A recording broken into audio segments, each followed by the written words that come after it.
Boa noite a todos.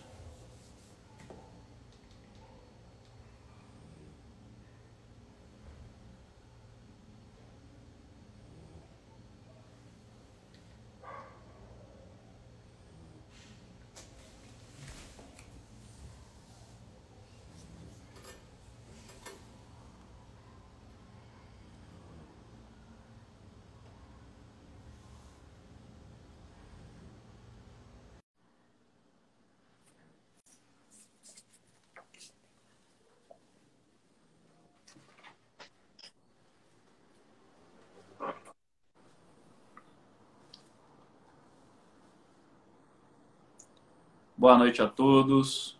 Boa noite, doutor Carlos. Boa noite, doutor Rodrigo Campanassi.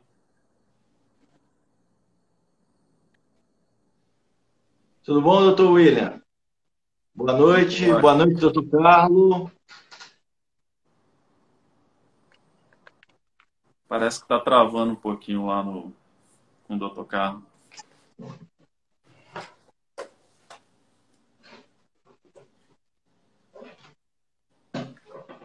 Acho que está travando bastante.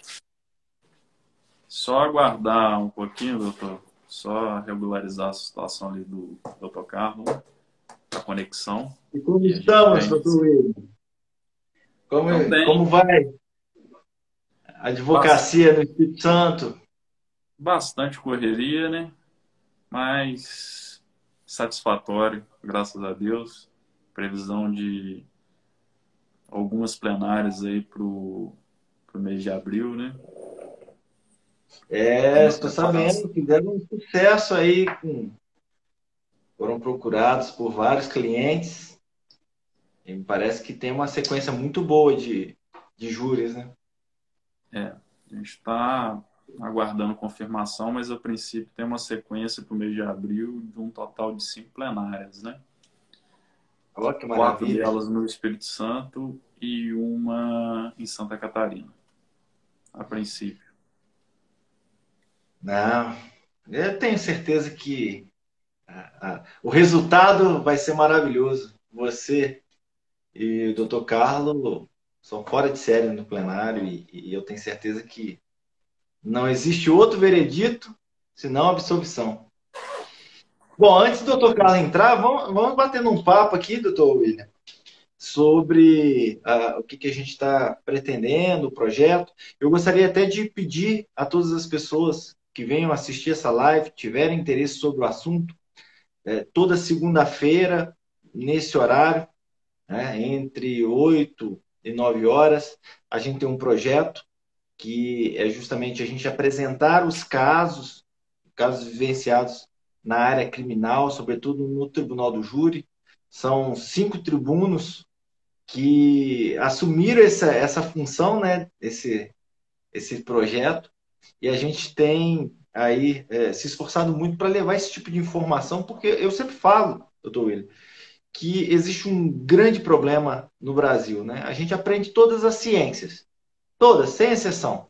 Só que a gente não aprende aquela que influencia tudo, a todo e a todos os momentos, que é o direito. E, sobretudo, o direito penal, o direito criminal, o Tribunal do Júri, que é um plenário que é talvez no Poder Judiciário, talvez não, certamente no Poder Judiciário, de todas as instâncias, a única que é, de fato, democrática. E eu costumo dizer que eu confio muito mais nos meus jurados do que nos nossos juízes. Sabe por quê? Porque o jurado, ele entra para o plenário do Tribunal do Júri e para julgar aqueles crimes, a gente fala crimes dolosos contra a vida, crime que alguém matou alguém, né? Matou com vontade de matar. Ele não vai para o plenário, como regra, já com uma predisposição ou um pré-julgamento de que ele é uma autoridade, que ele é superior àquele réu. Muito pelo contrário, são pessoas do povo que julgam o próprio povo. E o que é básico, no Tribunal do Júri, ele respeita o contraditório e a ampla defesa, que no júri a gente não tem só a ampla defesa, a gente tem a plena defesa, a plenitude de defesa. E isso é muito importante para a gente, e eu tenho certeza que tanto o Dr. Carlos quanto o Dr. William vão concordar comigo. A gente, infelizmente, hoje no Poder Judiciário, o Judiciário virou simplesmente uma maquiagem de justiça. Né? E por que eu estou falando isso? Porque o Poder Judiciário, muitas das vezes, você vai tentar despachar com um juiz, com um desembargador, com um ministro. Né? Às vezes é mais fácil despachar com um ministro do que com um juiz de primeira instância. Com Mas você vai certeza. despachar com uma pessoa dessa, muitas das vezes você tem que passar pela barreira da secretaria, pela barreira do estagiário do gabinete, pela barreira do assessor do juiz, para chegar no juiz e tentar mostrar para ele. Só que, na grande maioria das vezes, você vai tentar despachar e ele vai simplesmente, ou não vai dar bola, ou ele vai falar, não, fala com o meu assessor, porque, na verdade, ele nem sabe o processo que está julgando. Né? Vai tomar conhecimento 30 minutos antes. E o grande problema é que já chega com aquela ele coloca aquela manta, aquela toga, e ele acha que, de fato, ele é superior àquele indivíduo que está sentado no banco dos réus. Né? E tem um tal também que juiz hoje, infelizmente no Brasil, é simplesmente despachante de ato de Ministério Público. O que o Ministério Público fala, ele acolhe. Então é uma dificuldade. A gente começa a fazer pedidos, faz prova, elenca, mostra para ele, fala: Excelência, eu preciso produzir prova, eu quero mostrar a verdade, que seja contrário, que seja favorável ao meu cliente, mas eu quero mostrar a verdade. E ele indefere. Aí você pede, né, tem previsão legal, pede a oitiva, não, você pede a careação de testemunhas e ele indefere, ele autoriza que a testemunha vá embora e nem te avisa no final da audiência, não, já liberei a testemunha, não vou autorizar, não. E aí você tem toda uma dificuldade. Aí o Ministério Público faz qualquer pedido que seja de juntada de documento, ele autoriza. Você pede a mesma juntada de documento, ele indefere, porque ele entende que não, é desnecessário esse documento. Então é uma grande dificuldade. E hoje, doutor William, eu tenho certeza, e isso é importante para a gente, para quem está assistindo, sobretudo para aqueles novos advogados. A gente tem uma dificuldade que é o seguinte: o Poder Judiciário, nesses juízes togados, e eu tenho certeza que o doutor Carlos vai concordar comigo, cada vez mais ele quer impor para a sociedade um juiz atuante, um juiz proativo, um juiz que exerce uma jurisdição, não que ele é inerte, não que ele fica parado esperando ser movido, mas sim um juiz que ele quer atuar como o defensor, né, o justiceiro, o Batman da sociedade moderna, aquele que faz a justiça ou a justiçaria em nome de uma coletividade. Só que a função do juiz não é essa.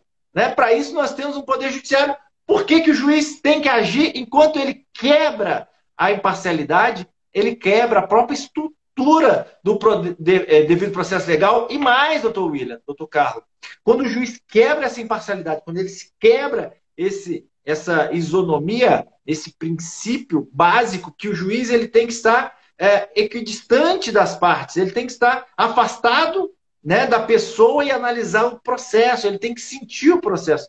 Quando ele quebra isso e ele quer produzir prova, ele defere todas as provas da defesa, e ele quer ser proativo, juiz, ainda hoje, com a reforma do processo penal, decretando prisão preventiva de ofício, sem requerimento, sem representação, isso é um absurdo. É mostrar que o Poder Judiciário no Brasil, né, salvo a mão do doutor Carlos, que de vez em quando passa aqui na nossa terra, mas mostra que o Poder Judiciário no Brasil, ele é justamente essa mão grande que quer pegar. E quer pegar quem? O cidadão, ele quer pegar o seu direito. O advogado criminalista, ele não defende o criminoso, ele defende a lei, ele defende o Estado democrático de direito. O indivíduo, se errou, vai ser punido, mas que ele seja punido nos critérios e no limite legal. E é isso que a gente quer aqui. Hoje a nossa live, ela fala justamente desse poder judiciário que atua de uma forma ostensiva, de uma forma, né, muito proativa, Mas enquanto que a advocacia, quando eu comecei, quando o doutor Carlos começou, e eu tenho certeza que ele vai concordar comigo, era uma advocacia completamente diferente, era uma advocacia que levava em consideração uma atuação passiva do advogado. Não provou, o juiz está equidistante, o juiz ali ele conhece o direito, se o Ministério Público não provou, ele vai absolver, porque o juiz ele não quer condenar por condenar, ele vai ser ali, vai respeitar o devido processo legal. E hoje a gente vê que juízes, eles simulam, eles forjam, tal como você viu aí, nulidades na Lava Jato, os juízes simulam, forjam, acordam com o Ministério Público, uma forma de quê? De produzir uma prova melhor. Ó, esse procurador não atua de uma forma que seja aconselhável para condenação, então muda esse procurador e dá conselhos e aconselhamentos.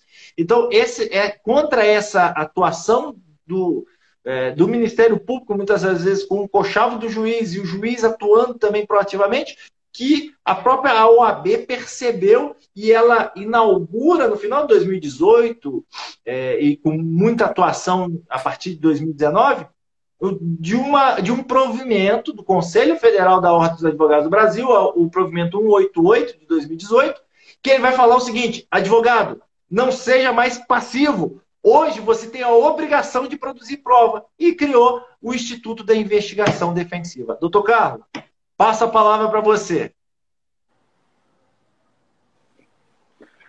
Boa noite a todos. Boa noite, doutor Rodrigo. Boa noite, doutor William. Estão me escutando bem? Boa noite. Antes de mais nada, é imensa satisfação de estar aqui mais uma vez. Mais um tijolinho nessa estrada que vem sendo pavimentada há alguns meses por todos nós, incluindo aí doutor Alfredo Posser, incluindo aí doutor Adriano, não é? E desde a faculdade, doutor William, doutor Rodrigo, nós somos programados para colocar na cabeça que o ônus da prova é de quem alega. O ônus da prova no processo penal, ele é do Ministério Público. Nobres colegas que nos acompanham, que estão na nossa live tradicional de segunda-feira, isto já não é o suficiente para resolvermos as demandas advindas da advocacia criminal, principalmente no rito do tribunal do júri. Chegar no júri nos dias odiernos e falar que o ônus da prova é da acusação não é o suficiente para nós chegarmos a contento. Quando eu digo a contento, para nós conseguirmos 4 votos dos 7. Nós precisamos hoje de muito mais. O doutor Rodrigo disse aí do provimento 188 da OAB, né? Inclusive, o doutor Rodrigo já fez uma investigação defensiva para nós, num processo da mais alta complexidade que tramitou na comarca de Juiz de Fora, que fez o diferencial. E é muito importante esta questão da investigação defensiva, porque, via de regra, não é prova. Aquele trabalho técnico feito na fase inquisitorial por peritos da Justiça, por peritos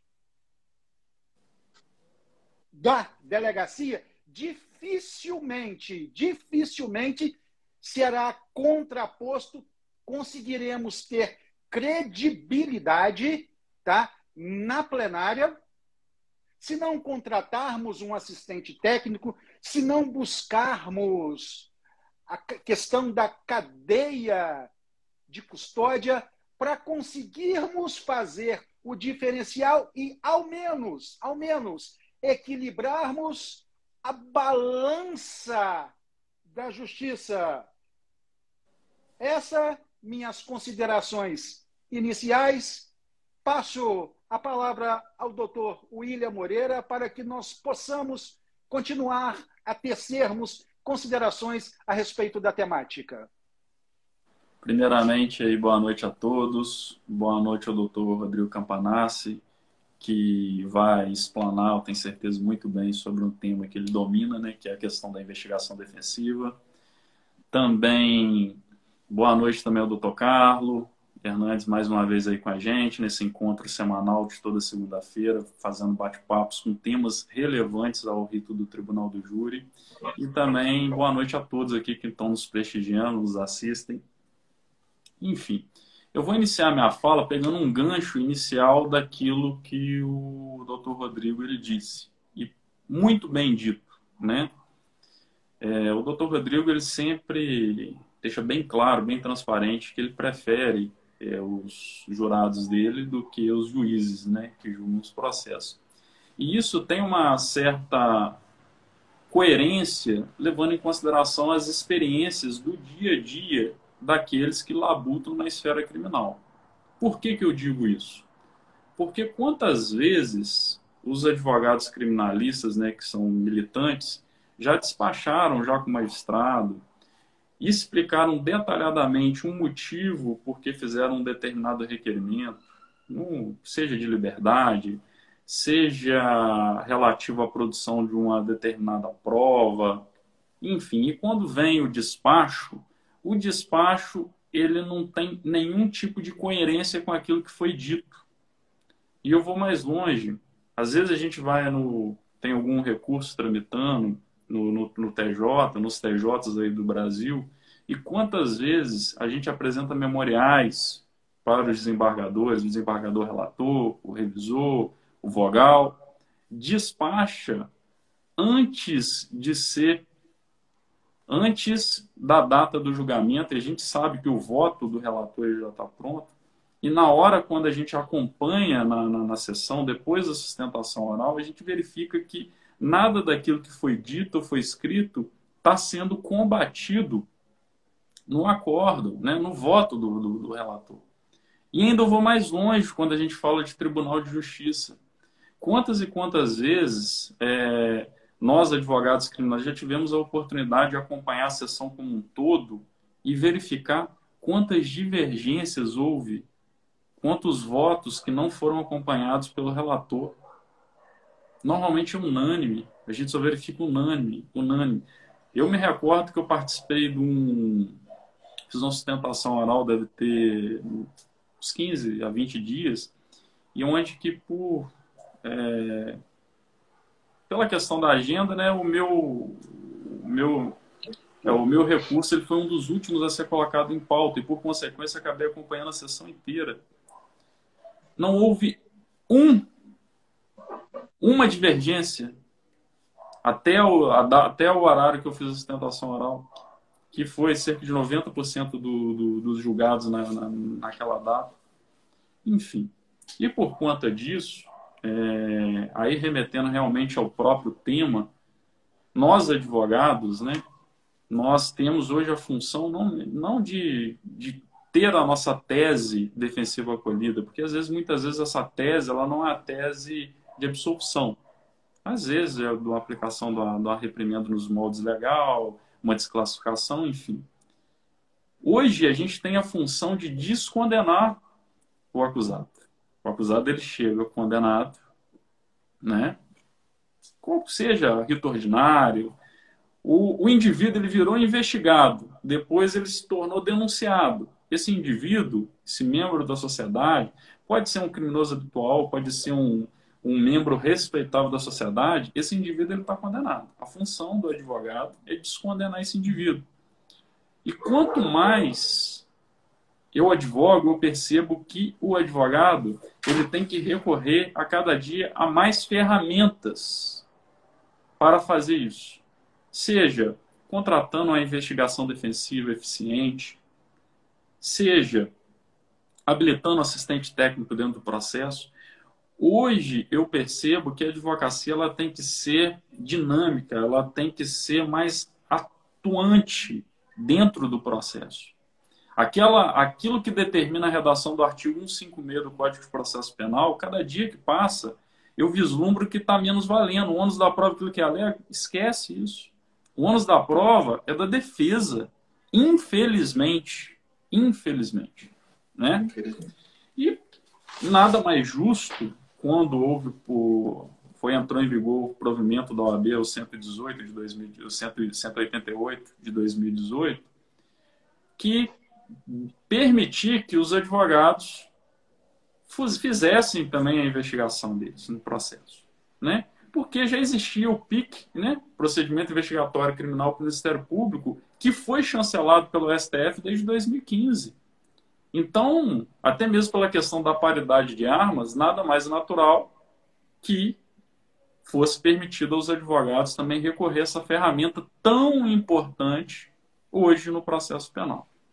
E assim eu encerro as minhas considerações iniciais, vou devolver a palavra para quem realmente tem algo a contribuir sobre esse tema, que é o Dr. Rodrigo Campanassi. Deixa eu fazer uma colocação com relação a essa parte, inclusive respondendo até uma colega aqui que fala: por isso é extremamente necessário o juiz das garantias. A gente vai enfrentar um problema com relação ao juiz das garantias, primeiro pela composição do Supremo Tribunal Federal, tá? Esse Supremo Tribunal Federal, em que pese ali aqueles mais tradicionais, aqueles mais antigos, eu tenho particularmente mais estima com relação a eles, por mais que tenha um ou outro ali que seja mais polêmico, mas esses juízes que estão lá, esses ministros que estão lá, recentemente têm se mostrado um tanto quanto meio complicado. Então, por uma decisão liminar inicialmente de um dos ministros e agora o Fux sentando em cima literalmente do juiz das garantias, a gente vê que eles não querem sair desse juiz atuante. Então, provavelmente, a gente vai ter ali algumas repercussões muito tristes no Tribunal do Júri. Então, provavelmente, a gente não deva ter no Tribunal do Júri o juiz de garantias, até porque eles entendem que o juiz de garantias do Tribunal do Júri já seria o juiz presidente do júri. E a gente sabe que não é assim que não funciona isso, dependendo do juiz. A gente vai ter muita dificuldade. Mas com relação a isso que o doutor William falou, doutor William, há um tempo atrás, a Defensoria Pública do Estado do Rio de Janeiro, ela criou um procedimento semelhante ao procedimento, ao PIC, né? Bem semelhante a esse processo de investigação, esse procedimento de investigação criminal do Ministério Público. E ela tinha dado ali a capacidade do defensor, por leis e tal, e normas estaduais, o defensor público poderia até requisitar documentações, poderia atuar de uma forma mais... infelizmente, isso foi julgado pelo Supremo Tribunal Federal, e eu lembro que a ministra Carmen Lúcia, ela inclusive disse o seguinte, que no Brasil não pode ser admitido superadvogados. Ou seja, ela demonstra um certo preconceito ou uma certa intolerância a uma atuação de advogados combativos. O juiz, ele não quer o advogado que seja combativo, que seja atuante. Ele quer simplesmente aquele que faz o que todos os outros fazem, que é simplesmente peticionar, e ele vai indeferir, e ficou por isso mesmo, né? Hoje a gente sabe que os juízes, muitas das vezes, eles decidem contrário à lei, eles desrespeitam a lei, mas desrespeitam a lei, assim, taxativamente, porque eles sabem que muitas das vezes o tribunal vai passar por cima, que o tribunal não vai analisar essas questões. Nulidade virou letra morta na lei. Então, essa é a importância do advogado saber atuar com devido processo legal. Aqui, ó, tem um colega que acabou de falar, o Adriano, né? Não criamos esperanças com o juiz de garantias. De fato, Adriano, eu não tenho muita esperança com o juiz de garantias, porque existe uma grande possibilidade de ser simplesmente um chancelador daquilo que a gente já vê no própria primeira fase do Tribunal do Júri, né? Quem aqui, nesses anos todos de advocacia, doutor Carlos, eu, doutor Alfredo, doutor Adriano, mas eu tenho uma experiência relativa com relação ao júri, né? Já são muitos anos desde o meu primeiro júri, muitos anos mesmo. Acho que o doutor William ainda era uma criança, adolescente, mas eu lembro que no tribunal, né, nessa fase, nesses anos todos, eu Nunca vi. E aí, ó, é verdade. Eu nunca vi, na primeira fase, nenhum juiz decotar a qualificadora. Eu nunca vi, na primeira fase, nenhum juiz reconhecer que não era um caso de um homicídio torpe, mas sim era o caso de um privilégio. Nunca vi. Eles sempre dizem que quem deve julgar é o juiz natural. Só que eles recebem a denúncia da forma que recebeu. E aí isso dificulta, cerceia de fato a defesa. Mas vamos falar sobre a investigação defensiva. Doutor William, doutor Carlos, o que vem a ser essa investigação defensiva? É o advogado, de fato, atuar. Atuar como no processo?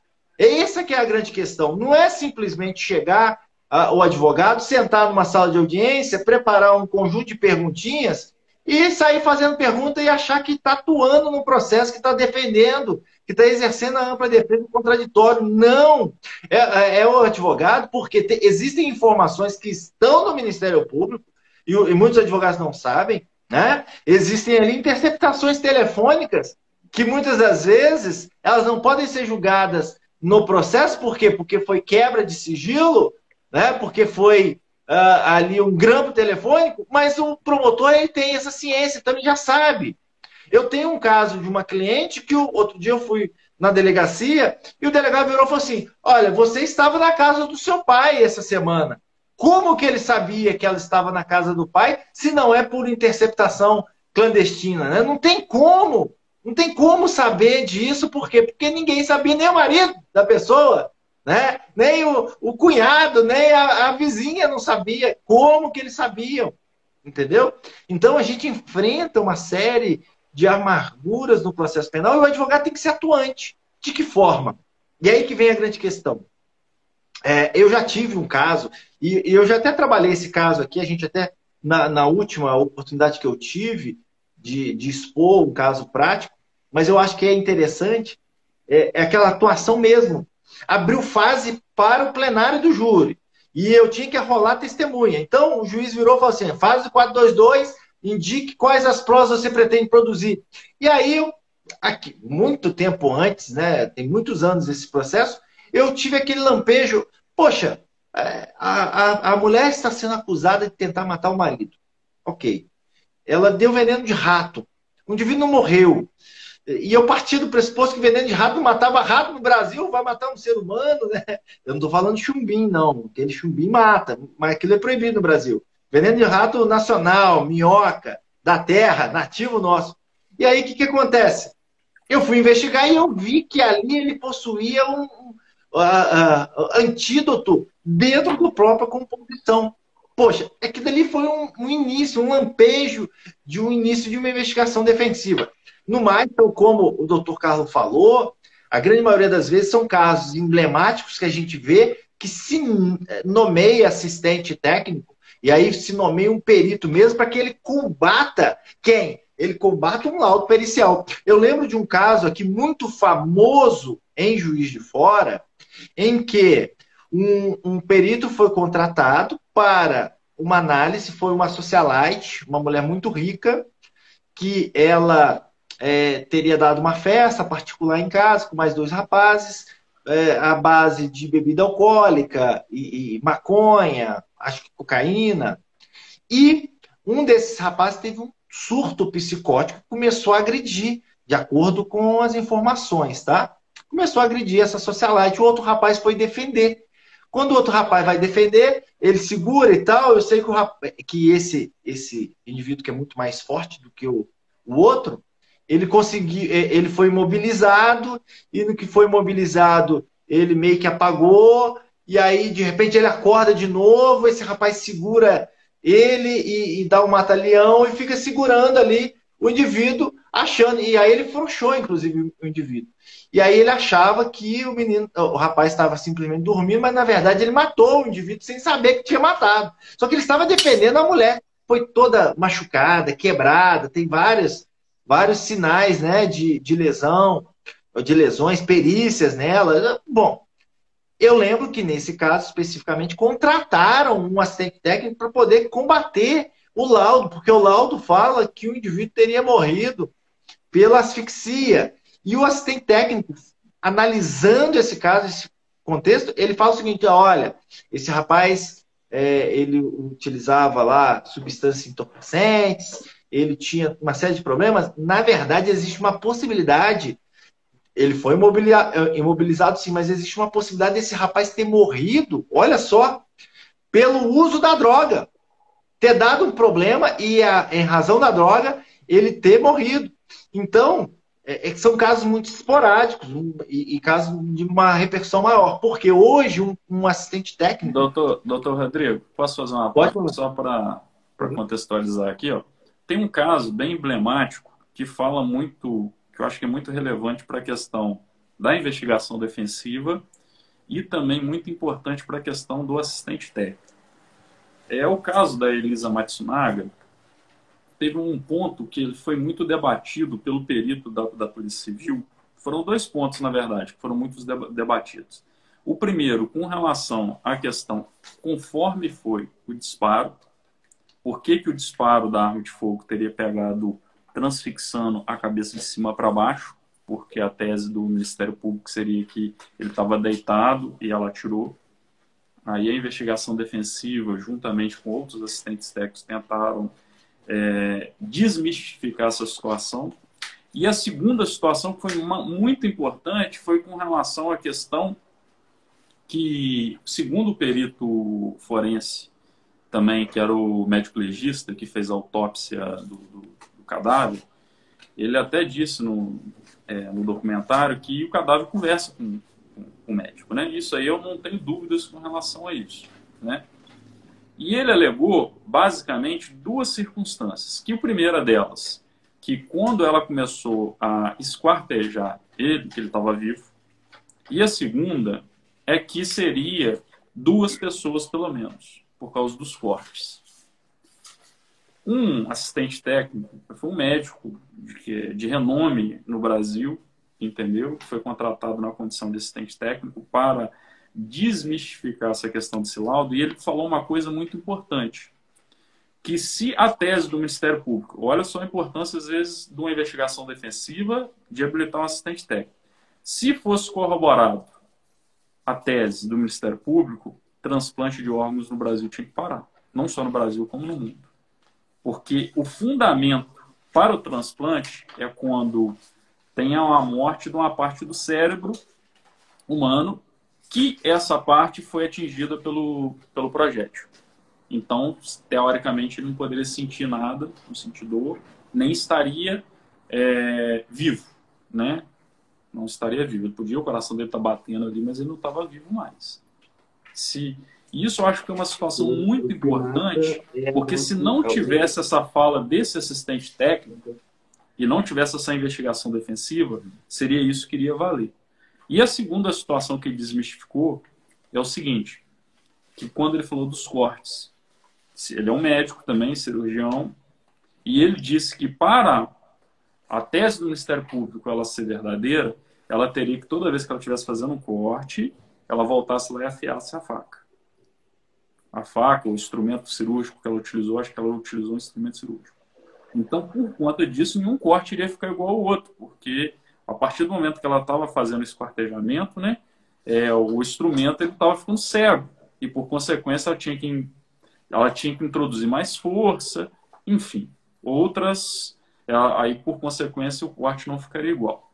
Então, só essa parte que eu fiz questão de fazer, que é um caso emblemático, um caso de repercussão nacional, aonde que a investigação defensiva e a habilitação do assistente técnico, elas foram fundamentais, né? E olha que na época nem se falava em investigação defensiva, porque o julgamento dela, salvo engano, foi antes de 2018. Nem se falava. Mas foi basicamente isso que eles fizeram.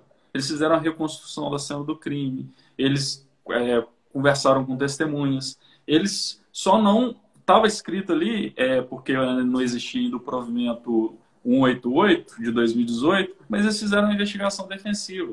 E é um caso que eu acho que ele esclarece muito com relação à importância desse tipo de instrumento. Hoje, na esfera criminal, vou nem falar, né, vou falar da história criminal que eu conheço, mas eu acredito que eu acho que no direito com uma forma geral, né? O advogado, independente da área que ele seja, hoje ele tem que utilizar esse tipo de ferramenta. Mas no criminal, onde que eu posso falar com um pouquinho mais de propriedade, que é onde que eu atuo, isso é fundamental para conseguirmos, né, esclarecer os casos e tentar corroborar a tese defensiva, né? E descondenar o acusado. Devolvo a palavra aí, doutor. Concordo contigo. Inclusive, a morte cerebral é o que marca o fim da vida. Eu acho, né, que a investigação defensiva, nesse sentido, ela assume um papel de extrema importância, porque você equilibra de uma forma é, extremamente relevante a atuação do Ministério Público e do advogado. Acho que o doutor Carlos queria falar alguma coisa. Nobres colegas, temos a CPI, temos CPMI, temos que o Ministério Público investiga, temos que a polícia faz a investigação criminal, e quando criou-se o provimento, todos foram contra a advocacia, mesmo nos exatos termos da lei. Temos também que deixar claro que a investigação defensiva tem deixado alguns colegas em dificuldade por falta de prática, por estarem ficando em evidência devido à falta de experiência, de maturidade e até mesmo de normas para conduzir uma investigação defensiva. Decorridos aí 37 minutos do nosso bate-papo, eu não poderia deixar de trazer à baila esta situação. Eu não tenho dúvida que a investigação defensiva é fundamental, é de suma importância, é um diferencial para aquele que está sentado no banco dos réus. Mas lá do outro, eu penso que a OAB deverá avançar, porque apenas um provimento não é o suficiente para que nós possamos lutar, combater as injustiças da justiça, porque isso, inclusive, pode colocar em risco o próprio advogado. Não sei qual o posicionamento do doutor Rodrigo, não sei qual o posicionamento do doutor William, mas obstrução criminal é fato, a depender dos olhos ou do subjetivismo do juiz, do promotor e do delegado. É uma questão muito... Concordo contigo, é algo que deve chamar muita atenção. Eu, particularmente, quando instauro uma investigação defensiva, o que eu faço? A primeira coisa, mando um ofício para a OAB. Estou instaurando uma investigação defensiva. Né? Obviamente que eu já tenho em mãos uma procuração, eu já tenho em mãos um termo específico com todas as etapas que eu planejo ali inicialmente fazer. Então, eu instauro essa investigação defensiva, eu comunico à OAB, não precisa comunicar ao juiz, de vez em quando eu comunico, de vez em quando eu não comunico, depende do tipo de juiz que eles têm. Mas eu, de fato, dali começo a desbravar aquela floresta, né? Enfrentar alguns medos, enfrentar alguns dragões, que é justamente naquele sentido de que, poxa, o que você pode fazer? Tá, eu já comuniquei todo mundo que tinha que comunicar, agora o que eu vou fazer? Basicamente, você vai começar com a oitiva de testemunhas. Você vai convidar, você não tem poder de coagir, né? Mas você tem um convite, você vai convidar as testemunhas ou aqueles informantes para que venham ao escritório. E eu sempre recomendo que você transcreva, ainda mais para o tribunal do júri, transcreva. A pessoa vai falar, você vai digitar, que é igual aquela tradição, né? aquela forma tradicional que faz muito na delegacia de polícia. Só o vídeo, muitas das vezes, você não vai ter tempo para mostrar no tribunal do júri. Às vezes vai pegar um juiz que não quer mostrar, né? Que não vai entender que aquilo não pode, vai te dar inconvenientes. Então você vai fazer o quê? Transcreve aquele termo, mas grava, Por quê? Porque se alguém algum dia falar que você... E hoje você tem... Põe na nuvem. Se alguém algum dia falar que você ameaçou testemunha, você tem ali o termo, a testemunha falando efetivamente. Então, você pode juntar essa oitiva e você pode transcrever aquele texto. E aí você põe no processo. Depois eu passo a palavra para você, doutor Carlos, mas é só para não perder o fio da meada, porque tem muita gente que tem interesse aqui em saber como se faz essa investigação defensiva. Então, você ouve a testemunha, óbvio, o seu cliente provavelmente deve estar preso, né? Se não tiver, você vai ouvi-lo também dentro do escritório. Você vai, a partir desse momento, analisar aquele depoimento que é mais relevante, e aí você pode reconhecer firma ou não, você pode transformá-lo em uma ata notarial, e no cartório, o problema da ata notarial, né, de notas, é porque ela é muito cara, nem todo mundo vai ter dinheiro para fazer uma ata. Então, mas você pode transformar, inclusive você vai aplicar subsidiariamente no processo civil, no processo penal, uma ata específica que vai, olha, isso aqui é documento público, é como se estivesse falando na frente do juiz, falou na frente do escrivão, no tabelião, no caso. Então, a ata notarial. Depois dali, aí você vai ter caminhos, porque as testemunhas já vão ter te falado, olha, foi no dia tal, às tantas horas, e aí nessa hora passa um caminhão, passa um ônibus, passa um caminhão de lixo, né? Um ônibus na frente do local. E aí você vai lá no local, vai em loco, se não for um lugar muito perigoso, mas você vai fazer ali gravações, vai filmar, pega no histórico de horários de determinados transportes coletivos, você vai ter ali o horário que ele passou, então você já tem mais um documento para provar. Muitas das vezes o réu fala assim, não fui eu. E aí você vai pegar o celular dele, vai simplesmente no sistema de localização do Google e vai ver aonde que esse indivíduo estava naquela hora. Olha, ele não estava naquele local, então aqui, olha, ele estava em Matias Barbosa, não estava em Juiz de Fora. Então você começa a garimpar ali as provas, né? Então, muitas das vezes, porque às vezes a gente pensa que a investigação defensiva vai ser só uma prova técnica. Não precisa, mas pode ser. Mas não precisa, pode ser outros tipos de prova que são extremamente importantes. Muitas das vezes tem uma testemunha que falou alguma coisa na delegacia, mas que dá um outro depoimento. Ora, se você tem a acareação, você pode fazer a acareação, olha só, fulano disse isso, o que você acha sobre isso? É isso mesmo ou não é? Você delimita o assunto e faz um termo de acareação, as duas pessoas falando, porque não, a prova permite. Né? O levantamento do local é muito importante. Muitas das vezes você pode fazer a gente vulgarmente, né, de forma leiga, chama reconstituição do crime, mas na verdade é reprodução simulada, porque você não tem como reconstruir o crime ou reproduzir o crime. Então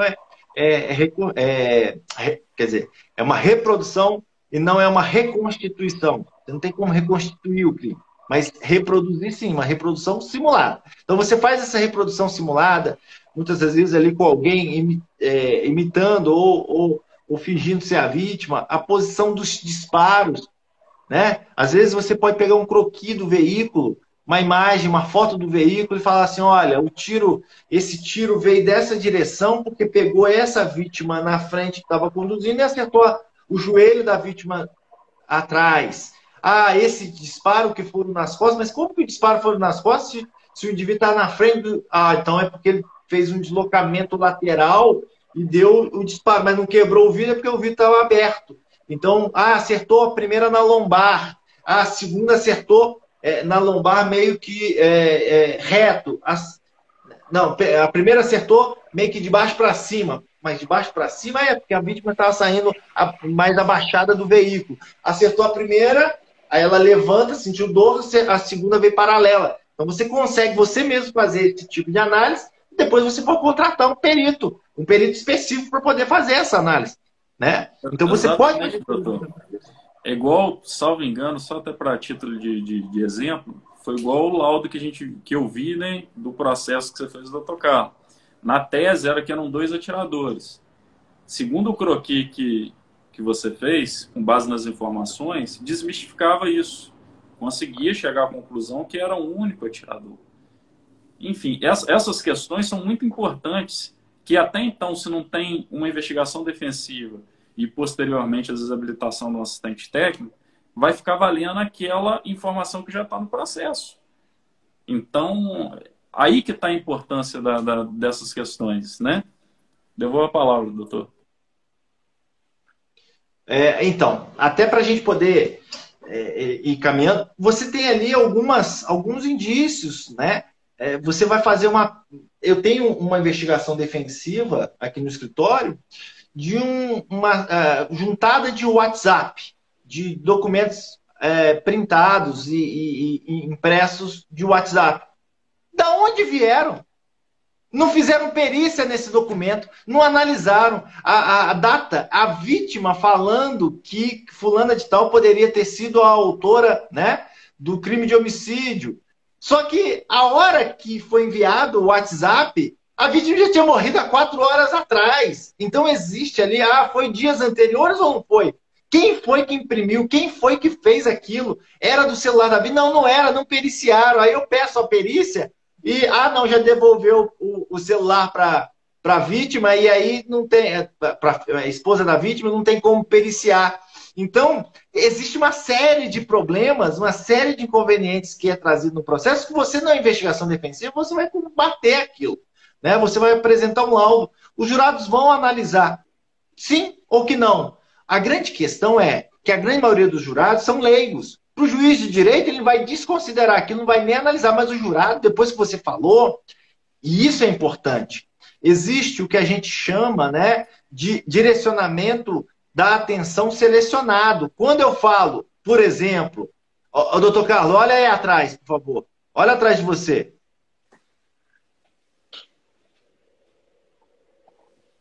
O que você viu? Livro. Percebeu? Como ele estava, olha só como é que são as coisas. O doutor Carlos estava digitando alguma coisa. Quando eu chamo a atenção para ele e falo, olha atrás, automaticamente, não é só um comando indutivo de olhar. Ele olhou e ainda virou e falou, o quê? Ou seja, direcionamento de atenção selecionado. Eu poderia falar com ele qualquer coisa. E ele não teria a noção e ele assimila aquilo. Eu crio uma falsa memória. Isso é extremamente importante para quem... Isso é um outro assunto que a gente vai trabalhar num outro dia que vocês quiserem sobre por exemplo, o ETP, né? Estratégia do teste positivo. O que é isso? Quando eu falo, doutor William, você é um cara que tem uma voz de veludo, você é uma pessoa que encanta, né? É uma pessoa muito persistente, uma pessoa muito combativa. Só que, ao mesmo tempo, você, às vezes, né, é mais relaxado em determinados momentos da sua vida. Quando eu vou falando isso, você vai automaticamente... É geral. Isso se encaixa para todo mundo. Você automaticamente vai buscar algumas lembranças e realmente que foi aí que, às vezes, você é mais relaxado em algumas coisas da sua vida e tal.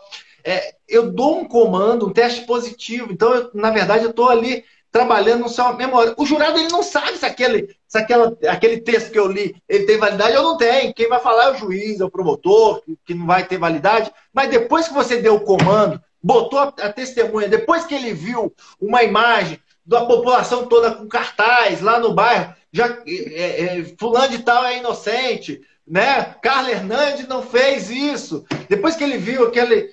Não tem como apagar da memória dele. Então, a investigação defensiva é você saber trabalhar com a persuasão e com os meios de prova que a lei te autoriza. Se o juiz indefere, que faça. Que faça. Que faça, obviamente, tomando todos os cuidados para que ele não fale que você está coagindo. Tem uma colega aqui que levou uma testemunha para ser ouvida e o juiz mandou intimá-la para responder sobre coação de testemunha.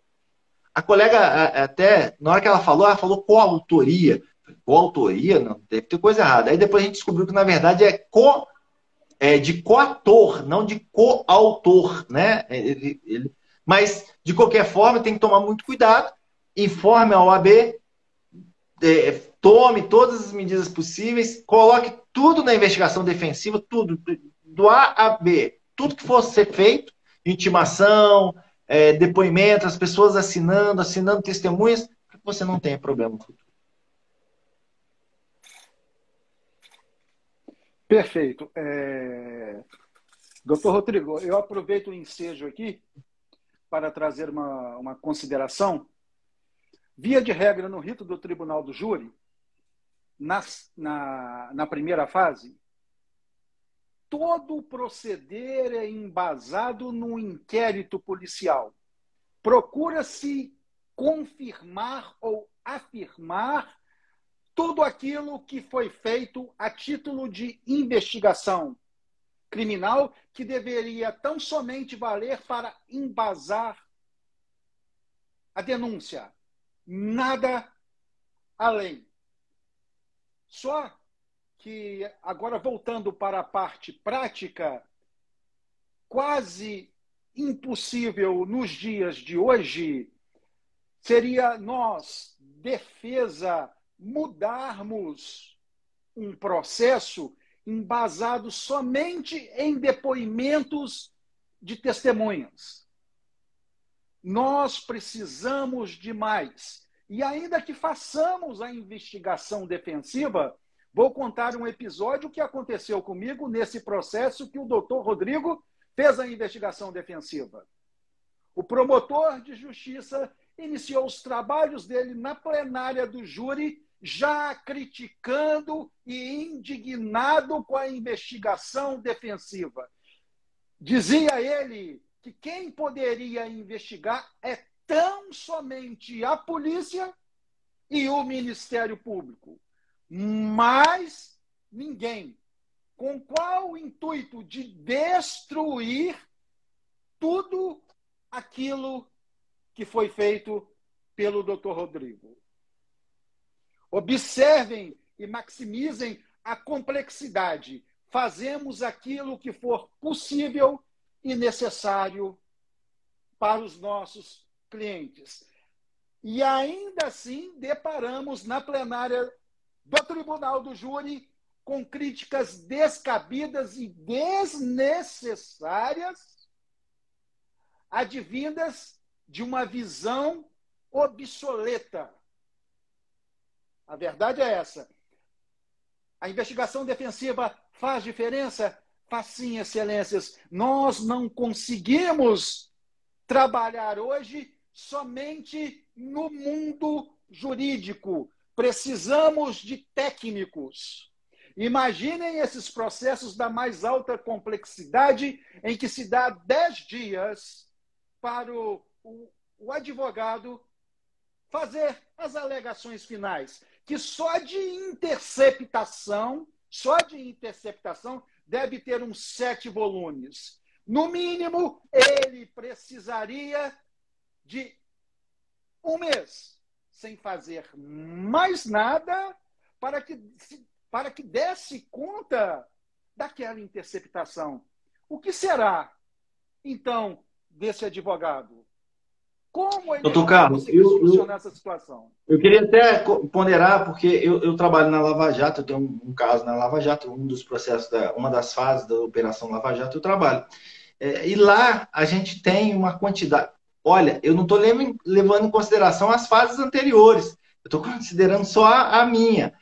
A gente tem uma quantidade de horas de quebra de sigilo telefônico e de diálogos que é humanamente impossível. O Ministério Público não ouviu tudo e a defesa também não consegue ouvir, porque é muito. Para que você tenha uma ideia, no início foi PIC, né? Hoje é tudo eletrônico. É uma quantidade de áudio e de vídeo que a gente teve que comprar um HD externo específico para poder salvar, porque não conseguiria salvar no computador normal. Sim. Bom, eu acho que a gente tem que finalizar, né, doutor William? Já está acabando, senão a live vai acabar, vai cair, a gente não fez as considerações finais. Eu já vou... Mesmo que eu iria chamar a atenção. Eu queria agradecer a todos que assistiram essa live, que passaram por aqui, que mandaram mensagens. Eu gostaria de pedir que sigam os tribunos, a defesa não para, é nosso trabalho. Tem mais 2 colegas, além do Dr. Carlos, doutor William, doutor Alfredo, doutor Adriano e eu. Nós estamos fazendo toda segunda-feira, às 20 horas, aqui no Instagram. Depois a gente vai compartilhar nas outras redes sociais. A gente tem alguns vídeos, cada um faz um vídeo sobre um tema específico no TikTok. Então, quem puder assistir também no TikTok, Os Tribunos, é muito legal. Assista mesmo, porque tem assuntos diferentes. Eu lá, particularmente, falo sobre persuasão. Então, às vezes, eu coloco algum assunto assim mais extrovertido, mais diferente, né? Porque eles são criminalistas muito famosos, então eles trazem técnicas. Eu já falo algumas outras coisas, eu enrolo as pessoas, sabe? Mas eu queria pedir que vocês curtam, compartilhem, comentem, se puder. Gostaria também divulguem. Que divulguem o trabalho. Toda segunda-feira, nesse horário, quem é meu seguidor e porventura passe ou venha assistir essa live, que siga o Dr. William, que siga o Dr. Carlos, porque são meus amigos e sempre trazem assuntos extremamente importantes. Lembra vocês, o melhor advogado não é aquele que mais briga, mas é aquele que usa a inteligência. Se você vai defender alguém, saiba primeiro se defender. Tome muito cuidado com a investigação defensiva. É um instituto que você deve atuar, deve trazer para o processo, mas você pode sim, dependendo do juiz, ser ali perseguido, pelo menos.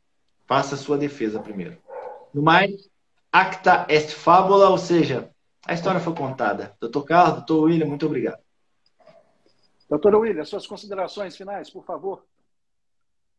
Primeiramente, eu gostaria de agradecer a todos, né, por terem participado, terem ficado até aqui, debatendo sobre temas tão caros, né, que são relativos à advocacia criminal. E conforme muito bem dito pelo Dr. Rodrigo, a gente não pode transformar um antídoto em veneno, né? Até água demais faz mal. Então, mas eu reforço o entendimento que eu já tenho, que eu já passo para todos os meus clientes, levando em consideração o cenário atual, as políticas criminais, todas as ferramentas que o advogado puder utilizar para descondenar o acusado, logicamente muito bem pensadas, né? Sendo colocadas no momento correto do processo, eu utilizo, né? Porque eu dou todas as oportunidades possíveis da gente conseguir fazer aquilo que há de melhor para o cliente utilizando essas ferramentas. E a investigação defensiva é uma delas, sem sombra de dúvida. Sempre que eu percebo que o processo existe a possibilidade de ser feito e a necessidade, eu sempre indico para os meus clientes. E no mais é isso, assim que eu encerro minha fala, passo para o Dr. Carlos para ele fazer as considerações finais.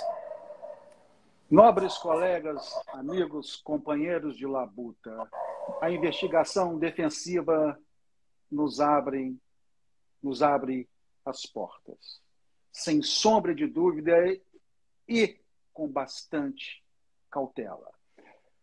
Cautela para não ter problemas com a OAB. Eu de cá, esse simulacro de advogado, espero que em breve, nós consigamos evoluir, nós consigamos ter uma lei que nos paramente, nos vista para exercermos a investigação defensiva com maior tranquilidade. Mas, enfim, a advocacia é uma eterna busca, é um mundo de Dom Quixote de La Mancha. E, para terminar, eu vou parafrasear meu falecido sócio. Não basta ser advogado. É preciso de se sentir advogado na seara criminal. Muito obrigado, fiquem com Deus e um até breve para todos. Obrigado, gente. A gente se vê. Até mais.